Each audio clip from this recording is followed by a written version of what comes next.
Good morning, everyone, and thank you very much for attending our webinar today. It's a great turnout, and it's great to see everyone. Our topic today is when good content goes bad, it's time to rethink your online approach. So today we've got a lineup of different presenters. I'm Lydia Sani, and I am one of the owners of Redwood Performance Group. With me is my partner Les Truxa, who is also an owner and managing consultant of Redwood Consulting Group. And we have Stephen McDermott, who is director and of education and training for CIFFA.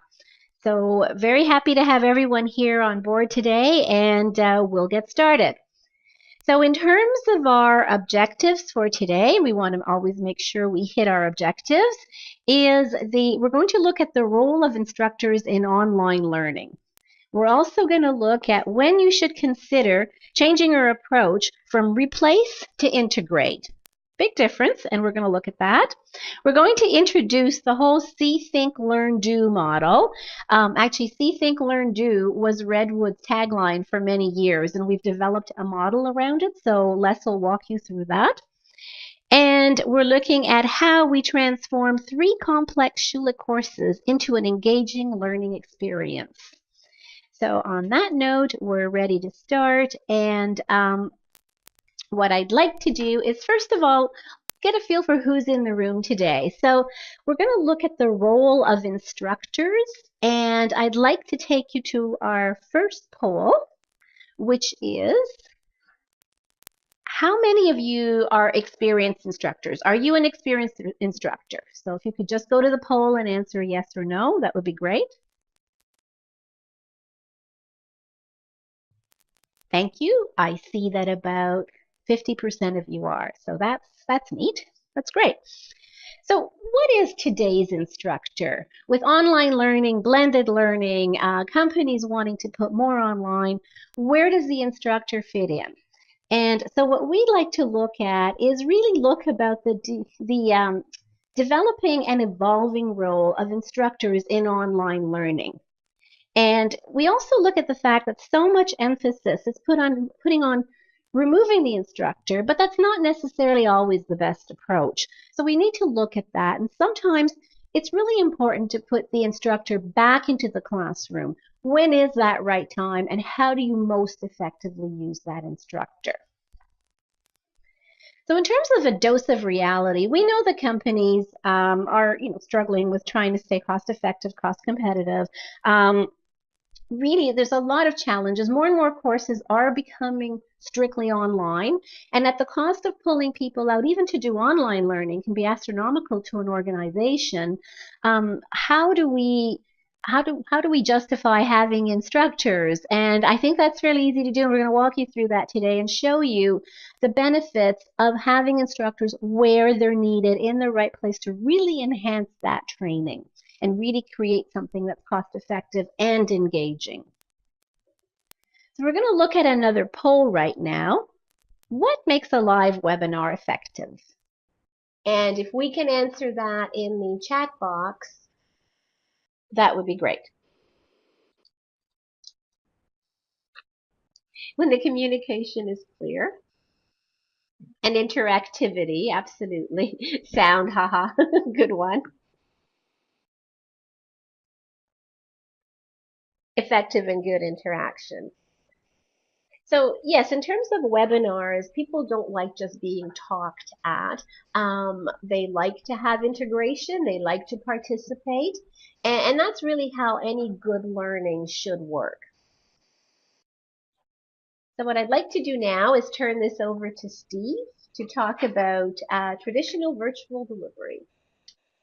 Thanks very much. So in the past, CIFFA offers a variety of educational programs online, and often these would be very long programs, sometimes taking 4 to 8 months to complete. We offer longer courses, we offer shorter courses, and we offer them a lot as virtual classes. The virtual classes that we would offer, each lecture could be anywhere from 2 to 4 hours. Sometimes that would be considered much too long for those particular courses. And the way we would deliver them over Adobe Connect traditionally would be a straight lecture. It would be the instructor would log in, all the students would log in, they would talk to their slides just in the same way you might if you sat in a lecture hall. The interactivity was really limited to questions being asked by the students in the main discussion area, and facilitators would find it difficult um, to offer effective class exercises like breakout groups or even polling to a degree, depending on the number of participants and the time it takes to set them up in advance. So our lectures would go well over time, but they were still extremely effective for reaching people across Canada who couldn't get into a major urban center in order to take them. So we found them to be highly effective modes of delivery. Um, that was the way that we've delivered in the past. It's the way I think that most people deliver their Adobe Connect sessions. But year over year, we continue to improve our delivery model. And in partnership with Redwood, we've designed a more effective method. And I'll pass it back to you. So this is Les speaking, and just like to bring you forward to, I guess about last fall, mid October or so. We sat down with Steve and were thinking through how to optimize several courses that CIFFA is delivering to their audience groups. And we took a sort of a step back and went to a methodology that we've been using for a number of years that we simply call See, Think, Learn, Do. And I'd like to just introduce you to that concept, and then we'll bounce back into how this actually can be implemented. So one of the first sort of premises of this is you don't go and scrap everything that you're doing. You have to leverage your strengths, take advantage of what you already have, and what we're saying here is don't replace everything, but integrate. And by integrate, we really mean um, integrate into the things that are around both you as an instructor and as a learning organization, but also, very importantly, integrate what's around the learner. Um, the whole idea of putting that material into context and relating to the learner is what we really believe in as a very key component. So let's sort of tear apart what we really mean by See, Think, Learn, Do. So the whole idea of C is really drawing a little bit from the upside down classroom style approach. One of the things that was very clear in some of the challenges that were in front of us in the fall with some of the courses that Steve was about to deliver was the cost and the logistics of very busy instructors and tying that together with an audience group literally across the country. Um, the the whole sort of idea of C in our minds really comes back to, if I can use an analogy of something like a National Geographic documentary, say on giraffes. It's a great story. It has great visuals. It really sets the foundation for a particular course, or in a more granular case, it's part of the lecture. The whole idea of think is really to allow learners to internalize and become inquisitive. I'm sure many of you follow the same sort of patterns that I know I do. If I'm watching something on television, I probably have a tablet or a smartphone sitting right beside me, and I'm Googling, in this case, about giraffes. I'm finding out that there's a live video feed of a baby being born in a local zoo, and I'm really starting to make some connections with the material that's in front of me. We purposely push learn down to the third position here because the whole idea is the learning aspect really starts working well when we interact with classmates, with instructors, with how we now actually start truly internalizing and bringing the material forward. Um, and then, of course, the very last step, which is crucial, it's the do side. Like, how do I now expand my knowledge? How do I internalize, sorry, how this relates to my day-to-day job? And the whole idea of, from the learning side, where I may have had a conversation with the instructor and understood how they had to build scaffolding to take uh, these amazing shots of giraffes, that now I can connect to my own world where I'm in an construction industry and I need to figure out how to bring scaffolding to my job site in a much more efficient way. So that's really where the idea of bringing it home really makes sense, and then potentially helps not only uh, take the abstract to a concrete situation, but also helps myself and my organization save time and save money. So now I'd like to flip over to really, how does this premise really turn into something real, something that's nuts and bolts learning, and takes the idea of a virtual sort of environment together with the See, Think, Learn, Do methodology, and turns it into an actual delivery model. Thanks, Les. So let me give you some background for those on the webinar, just as to the situation that we faced. We had a partnership, or have a partnership, with the Schulich School of Business. The Schulich School of Business and CIFFA got together to create and offer management level courses to our members on a variety of issues, including sales strategy, building strong customer service culture, and financial and managerial accounting. We offered those all courses originally in class. We tried to offer them in Toronto, Montreal, and Vancouver, and they were offered in class with great success. With respect to the feedback we got, there was a few things that our members told us were challenging. One was getting away from work for 3 full days in order to do these classes. The other was trying to travel into a major urban center in order to attend these classes. For us, we really created these programs so that all of our members could benefit from it, and we wanted to offer them as a virtual class. Our challenge is we didn't want to offer them as a traditional virtual class, because these are soft skill type courses, except for the financial and managerial accounting, which is a little more black and white. But we wanted to be able to truly offer an interactive session and not just say interactive. So we approached Redwood and came up with a plan to offer our courses with that methodology in mind. And I believe we'll just go through some of that methodology.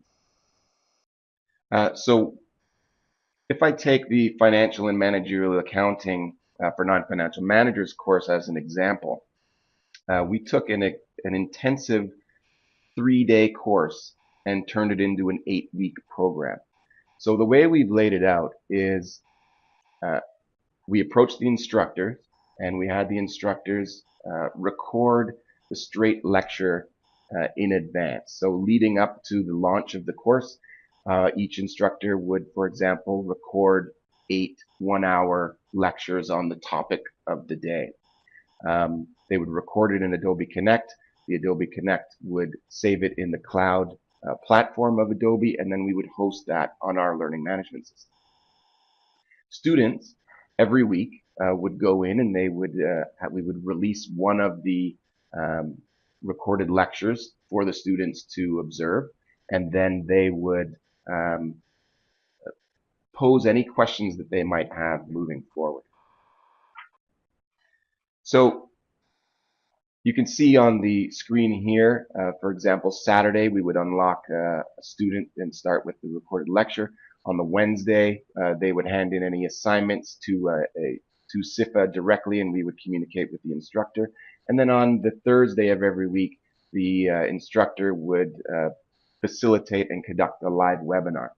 The live webinars, which we'll talk about a little later on, and are truly the interactive piece of what we were attempting to accomplish. So It's not a repeat of the lecture, but it will go into practicing the soft skills that are needed in order to successfully complete these courses.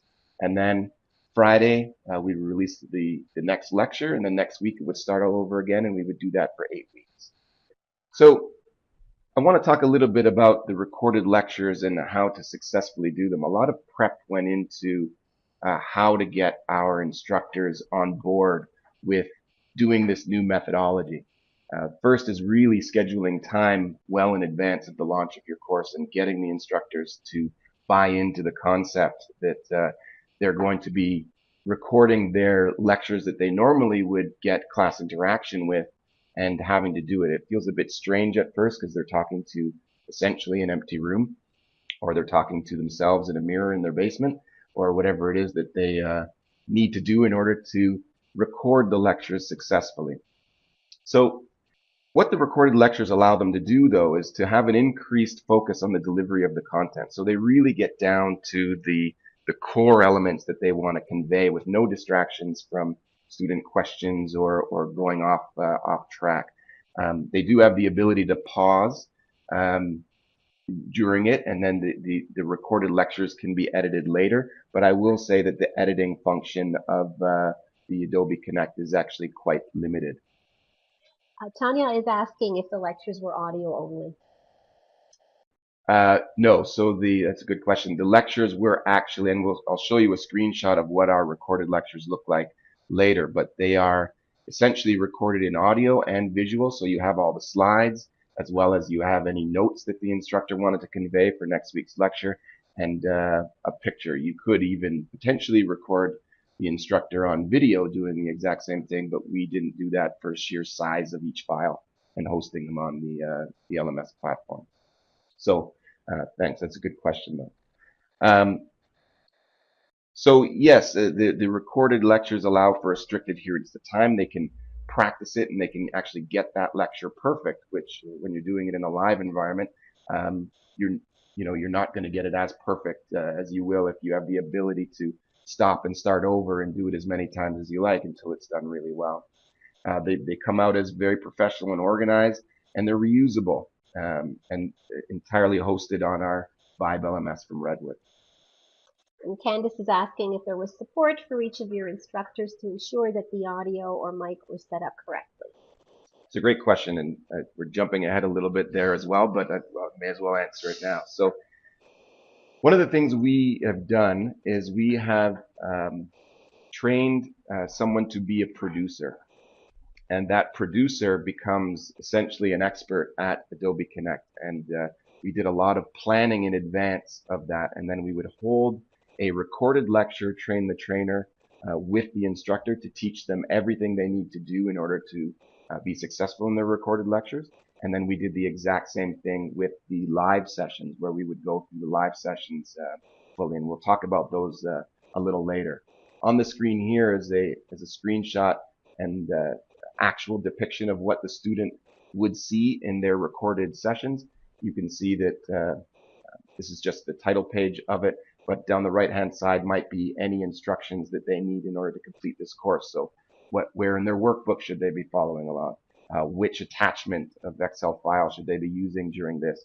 The really great thing with recorded lectures for students is if they want to rewind and get back to the first 5 minutes ago, they can do that. They can view them as many times as they want, so they're learning as many times as they want. You can record live sessions, but in this way, you're really getting to the core info. I mean, equally so, if the student decides that they want to fast forward something because they know something, they can do that as well. So it really, really gets down to the pace of that individual learner's style of learning. Our next poll is class participation higher or lower with a live workshop? Let's see what people think. Whoa, 91% of you feel that it's higher. Steve, is that music to your ears? Yeah, well, I mean, there's a lot of benefit to to a virtual class. One of if I'm guessing as to why they feel it's higher, If you're sitting in a classroom, you will get people raise their hand, ask questions. You will, if the instructor is doing group work, you can get participation that way. But in a virtual class with this chat box, everybody feels on an equal playing field, and they will all ask questions using chat, or they can add without fear of if they happen to be a shy person, a little quieter, that they're not as outward as others. So it really levels that playing field to gain a really great interactive environment. And even in the way that we were doing our virtual classes in the past, with the straight lecture with questions, we were still finding a lot of interaction. What we're finding now, the way we do the recorded lecture first, followed by the live session each week, is those live sessions are really getting a lot of interaction because they're geared strictly to interaction. And so if we're talking about the live workshops, as you can see there, the instructor doesn't need to focus on delivering material. They don't have to prepare their notes. They can really focus on the students and the students' needs. We use in Adobe Connect, and you can use other different types of webinar software, but we've just found that Adobe met our needs the best. Is they have pods that allow for a highly interactive virtual class. So we do breakout groups, which is a really great feature where we will have a template, and we'll ask a question. And if we have, let's say, 20 people in our classroom, we'll divide them into four groups of 5. And within those breakout groups, you will see each group talking about different things, and the instructor, through their login, has the ability to monitor all 5 groups going at one time, so that they can see, and then they can interject into each chat to give them advice and tips on exactly what they need to do. The ability to share screen or documents is really handy. Our finance course was great. It's a lot of Excel use, and our instructor is able to just go straight to an Excel file and populate everything that they need to see in order to make it effective. We made our live workshops no more than an hour in length because really the attention span beyond that starts to lag. And we use a producer. So every live workshop is the instructor doing their thing, but the producer is taking care of all of the questions. They're taking care of the pods. They're taking care of the audio. They're taking care of everything in advance. And we'll get to prepping on how to do the live workshops a little later on, so we can avoid any sound problems that we had earlier today. So on the screen, you can see sort of one example of a very simple interactivity that we use in our courses. And we might ask a question about, anything, and we will line up pros and cons, and the students will put in the pros and cons of a particular topic. If we were looking at this right now, you could write in, if I asked everybody to write in the pros and cons of the virtual class, I'm sure you could populate this with a whole lot of pros and cons. So we'll write the question into the main discussion area, and then every student can see it, and then you would just simply populate both things, and it adds for really good interactivity, and the instructor can hone in on different ideologies and different things, and then you can have a good, honest group discussion about it. So take a second, put in some pros and cons of a virtual class, and see how simple it is. So Ken is saying virtual learning lets him learn at his own pace. Also on the con end, sometimes there's technical issues and the instructor gets help. But what about the students? And the con, that's an excellent question, and we'll come back to that later, because the prep that goes into the actual live sessions is really the most important part, especially when it comes to getting the help to the students. And I'll tell you what we did a little later to alleviate that problem. We think it's genius, but it's extremely simple to do, but you just have to get buy-in. But you're right, Ken, the virtual learning really lets you go at your own pace, and there's a whole bunch of people typing right now. Pros, the recording and the playback of the material, absolutely.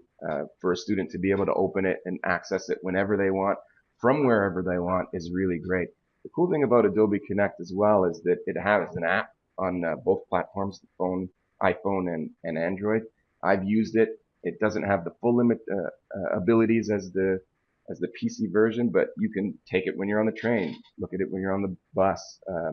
not while driving, hopefully, and just things like that. So some of the cons, body language is a big part of communication. Absolutely.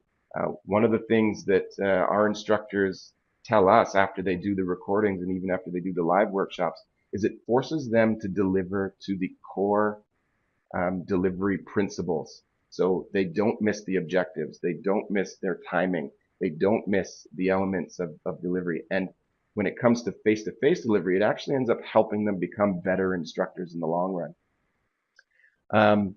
Some other cons, people can't help but multitask. That's true. But I'll tell you, if you keep them engaged in that 1 hour session with continuous pods of breakout groups, poll questions, it becomes very challenging to multitask. Unless you're a millennial, then multitask to your heart's content. Looking at can't measure engagement. There's true and false to that. I would say that the chat box alone, it really can tell you more engagement compared to a classroom where somebody could be sitting there and zoning out. You don't know if they're really participating or listening or thinking in the same way. So there's engagement challenges with both. Absolutely. So yeah, that's an example of the pros and cons. You just used that very well. Everybody seems to be engaged, which I think sort of proves my point. Thank you for that. So, other elements that we've done, you can see on screen, we've done polling before. That's the types of polls we do, but I think there's one more. Oh, we missed it. Anyway, so the other section I wanted to talk about is the preparation section. And really, in order to make these recorded sessions and live sessions come off smoothly, it's all in the preparation. And to pull off a 1 hour live lecture and a 1 hour recorded lecture really took, a month of planning and a lot of buy-in from all the different players. So for the recorded sessions, as we said before, we did a train the trainer on Adobe Connect, teaching them how to do the recorded lectures. We reinforced a lot of technical elements, so strong internet connection, being in a quiet location. You want to avoid, your dog being in the room with you in case it gets rambunctious and starts barking. I don't know if anybody remembers the guy on the news who was giving a presentation to BBC, and his little kid and two kids came running in, and his wife came running in. So recommend a lock on your door, and just be in a quiet location so that so that you can really focus. Do your sound checks in advance and test the recordings. Ensure no more than 60 minutes for each recorded lecture. All the lectures get saved to the cloud server, so we can go in immediately after the recording. So an instructor can be in Vancouver and they can do the recording. They don't need to save it and then send it all the way over to us. They can just, as soon as they stop recording, it's automatically saved, and we have the ability to go in and do a brief edit if need be, and then we can take it, download it, and put it onto our LMS. The recording part is actually the easier part of the preparation. The real preparation for the students and the instructor is the more complicated, but very doable. So for the live sessions, one of the things we did, and I discussed it earlier, is assigning and training a producer to be an expert in whatever platform you use. This is extremely important. The instructor needs somebody to talk to. The students need somebody to talk to for any technical problems. This person would also be responsible for making sure that everything runs smoothly and takes away a lot of that, all the buttons on Adobe Connect, takes it away from the instructor. We build pods in advance, so we build templates, and you can't see it on your screen, but the administrator screen just has templates down the right-hand side, and we'll label them breakout group, pods, polling questions, whiteboard, which is another handy feature that we use. And whenever we're ready to do a breakout, you just click on the button and it goes straight to that. So the transition is very easy. We design all of our exercises in advance as well as the questions, and we populate them because the last thing you want to do is wing it. Our learners are savvy and they know when you're winging it, so you want to come off as well prepared. And cohesion between the producer and the instructor is important. So you want to make sure that those two work as a very solid team. So a lot of prep goes into completing those live sessions. So now we're into another poll, and that poll is what what do you think is the most vital steps before you start any live webinar? Is there anything that you can add to what Steve said? Any other comments? A dry run, yeah. Prepare for worst case scenarios. Make sure your projector's working. Planning the lesson and learning objectives. Technology testing. Steve, do you have any comments on any of this? Yeah, those are all extremely important points. We did a lot of dry runs, and the instructor prep and the lesson and the learning objectives comes back to really good design. So in partnership with Redwood, we did a lot of design on this 8-week program fully. So you're right on that end, and the technology testing is huge. Never take for granted your internet connections or your headphone or your any of your audio. You've really got to make sure that that's in play. So earlier we discussed sort of how to make sure that the students really understand the Adobe Connect platform and how do you get them engaged.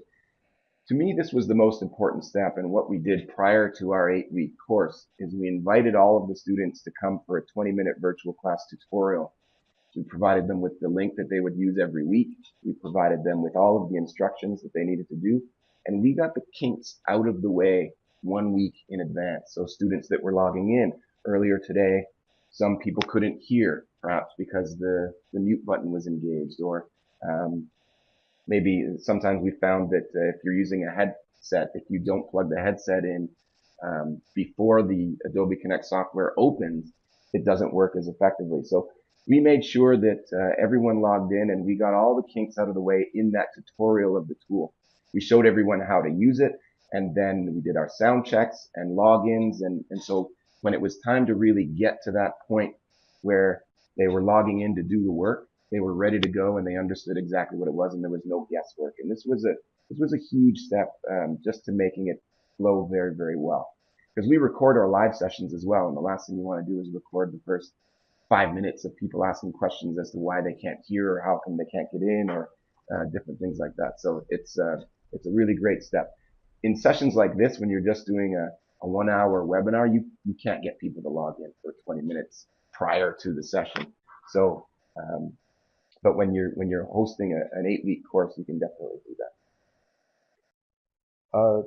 And to that point, I think, as Steve says, sometimes shit happens.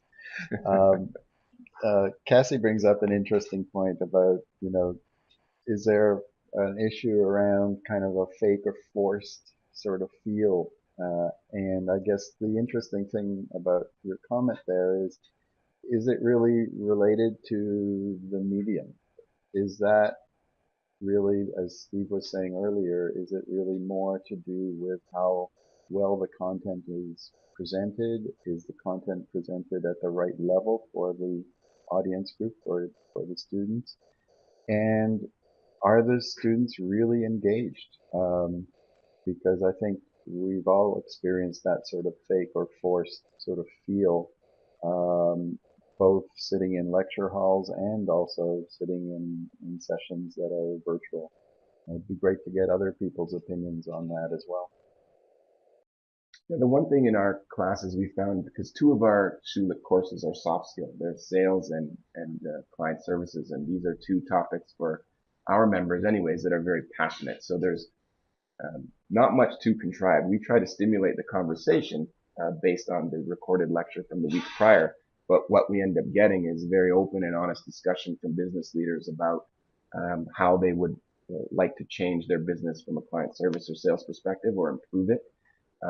The finance course, there was nothing forced about that, because you're talking about a lot of complex financial things that, how to calculate break-even point, reading budget statements, creating a master budget, and it's not an easy topic. So students are really engaged and asking the questions that they need to ask in order to learn what they need to learn.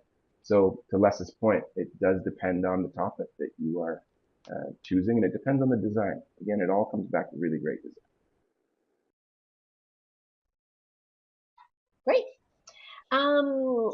Well, that concludes our webinar. If anyone has any questions, we would welcome your questions. So basically, we've talked about all these pieces and how they all come together. And again, with a solid LMS and a solid presentation tool, that's really how you can create a good experience. The content is so key. The engagement is key. And hopefully we've given you a good overview on how to bring that together and how key and crucial the instructor is in good online learning as well. So does anyone have any questions?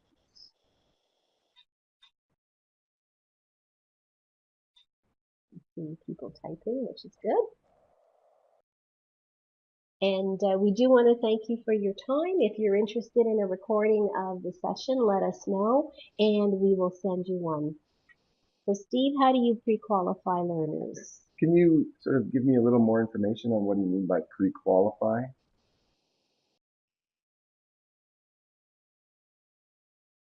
So again, if you want a recording of the webinar, you can email me, lydia.sani@redwoodperforms.com, and we'll put that in the chat area as well so you can see my email, and we'll get that to you. So do you mean, I'm going to assume that you mean specific to who is taking our courses at the Schulich School of Business. There is no, if you're someone junior and you feel you want to take that course, you can. It's an open enrollment course. We do recommend that it's for people who are management level or who are looking to be next generation management level. So because they are general business courses, there is no pre-qualification with respect to experience. I will say, just as a shameless plug, if you're interested in taking a Schulich course with CIFFA, you can do so by registering at CIFFA.com. Another way to answer Lynn's question, I think, is also, what happens prior to a series of courses like what CIFFA developed. For example, are there some prerequisites? Are there some courses that potentially have more of a prescriptive structure that really bring the learner in to the level that they need, and then based on that prescriptive course, maybe that prerequisite then launches them into this type of interactive live webinar type virtual experience. Yeah, and just to give a little more background with respect to prerequisites, so we offer courses in freight forwarding, so it's a CIFFA certificate and an advanced certificate, and then we also offer these Schulich courses. All of our education moves forward into a professional freight forwarder designation, or a PFF, which requires a certain level of experience, and you have to be nominated by your employer. But all of our education programs, they do filter into a higher designation, but they are open for the public to take as general interest as well. Great. Well, that wraps up our presentation for today. We want to thank everybody for attending and for your very interesting questions. We appreciate your time and hope to see you at the next webinar. Take care. Have a good day. Thanks very much, everyone.